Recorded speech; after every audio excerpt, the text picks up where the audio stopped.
Hello and welcome back to my YouTube channel. कैसे हो आप सब? आई होप कि आप सब बहुत अच्छे होंगे। एंड आज के इस वीडियो में हम लोग बात करेंगे एमएससीज एसेंशियल की। मतलब अगर आप स्टूडेंट हैं एंड आप एमएससी ज्वाइन करना चाहते हैं या फिर आप कर रहे हो, तो क्या क्या चीज़ें आप लोगों के लिए नेसेसरी हैं और क्या क्या चीज़ें आप लोगों के पास होनी चाहिए। So let's get started. First of all कि ये वीडियो थोड़ा सा अलग है मेरे हॉस्टल इसेंशियल वाले वीडियो से, क्योंकि एमएससी में जो रिक्वायरमेंट्स होती हैं वो बिल्कुल ही अलग होती है। मतलब एमएससी में आपको डिफरेंट चीज़ों की ज़रूरत पड़ती है as compare to BSc. BSc में आपको लैपटॉप की ज़रूरत नहीं पड़ती, बट एमएससी में आपको ज़रूरत होती है। तो मतलब बेसिकली ये वीडियो बिल्कुल अलग है। तो अगर आप बीएससी स्टूडेंट भी हैं और या फिर जेएनएम स्टूडेंट भी हैं, तब भी अगर आप ये देख रहे हो तो भी ठीक है, क्योंकि माइट भी अगर आप ऐसे फ्यूचर में प्लान कर रहे हो कि आप एमएससी करना चाहते हो, तो उस टाइम पे मतलब आपके काम आएगी। मुझे ये सब चीज़ें किसी ने भी नहीं बताई थी, तो I just want to make sure कि ये सब चीज़ें आपको पता हो, ताकि आप मेरे से गलती ना करें जैसे मैंने की है। तो स्टार्ट करते हैं हम सबसे फर्स्ट चीज़ से, क्योंकि मैंने इसका नाम पहले ही ले चुका है। तो अभी आप सबको पता होगा कि जब आप एमएससी का प्लान करते हो या कोई भी अगर आप फॉरेंसिक में करना चाहते हो, किसी भी स्पेशलिटी में करना चाहते हो, तो उसके लिए आपके पास होना चाहिए सबसे पहले लैपटॉप। एंड लैपटॉप बहुत ज़्यादा नेसेसरी होता है, चाहे वो फर्स्ट ईयर हो या सेकेंड ईयर हो। सेकेंड ईयर में तो मतलब बहुत बहुत बहुत ज़्यादा इसेंशियल है, एंड फर्स्ट ईयर में भी इसेंशियल है, क्योंकि जितनी भी रिक्वायरमेंट्स होती हैं वो सारी की सारी आपको लैपटॉप पे ही टाइपिंग फॉर्म में एंड देन प्रिंट निकाल के आपको देनी होती है।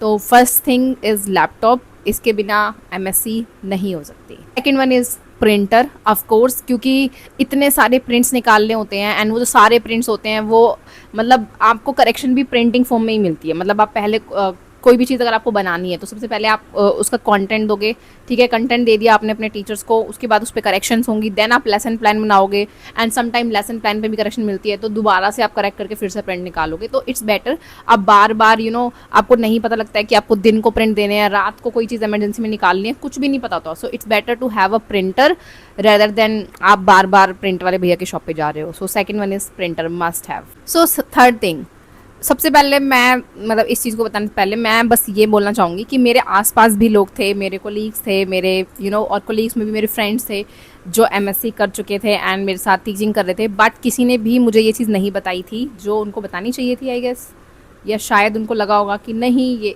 मतलब खुद से ही पता होगा।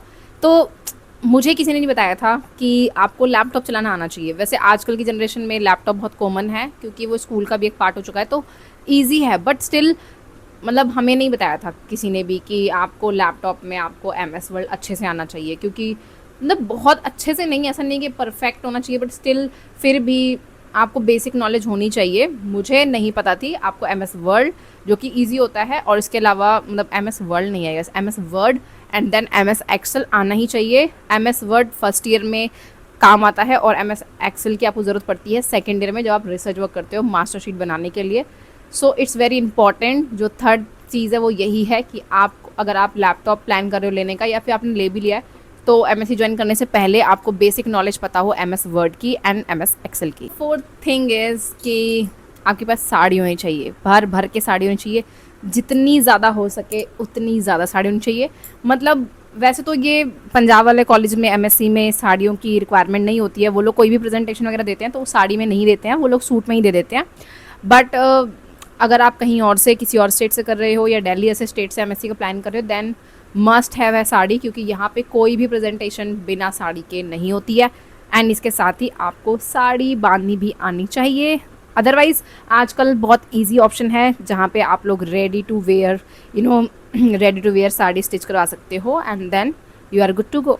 सो fifth and last thing is mind set. एक स्ट्रॉन्ग माइंड सेट होना बहुत ज़्यादा ज़रूरी है, क्योंकि अभी एक साल ही हुआ है मुझे एमएससी करते हुए, बट इस एक साल में मुझे ऐसा लगता है कि जितनी बार मैंने सोचा है, जितनी बार मैं रोई हूँ एमएससी एमएससी के चक्कर में, जितनी बार मेरा दिमाग ख़राब होता है कि मैं एमएससी छोड़ दूँ, अभी तक भी, आज तक भी इवन ऐसा लगता है कि यार छोड़ दे। तो आई गेस कि भले ही ऐसे रो रो के मैं कर रही हूँ, बट स्टिल मैं कर रही हूँ। तो आपके पास भी एक स्ट्रॉन्ग माइंड सेट होना चाहिए कि आपके एमएससी में ऐसे टाइम आएगा जहाँ पे आपको लगेगा कि मैं एमएससी छोड़ दूँ और बस मेरे से नहीं हो पा रहा है, क्या ही ज़रूरत है, और वगैरह वगैरह। और ऐसा भी लगेगा सम टाइम कि यार इससे बेटर था कि मैं इरेगुलर ही कर लेती, बजाय रेगुलर के क्यों कर रही हूँ मैं। बट स्टिल अगर आप अपना फ्यूचर टीचिंग की तरफ देख रहे हो, तो it's better to be a regular student and with a regular student with a mind set, a strong mind set, बहुत काम आने वाला है आपको. So fifth and last thing है अ स्ट्रॉन्ग माइंड सेट, वो ज़रूर होना चाहिए. So this is it for this video and I hope कि आप लोगों के लिए हेल्पफुल रहा होगा, क्योंकि ये सब चीज़ें मुझे नहीं पता थी ना मुझे किसी ने बताई थी. So and thank you for watching me, keep supporting me, and अगर कोई डाउट है तो आप कमेंट कर सकते हैं, otherwise you can subscribe my channel and also like this video.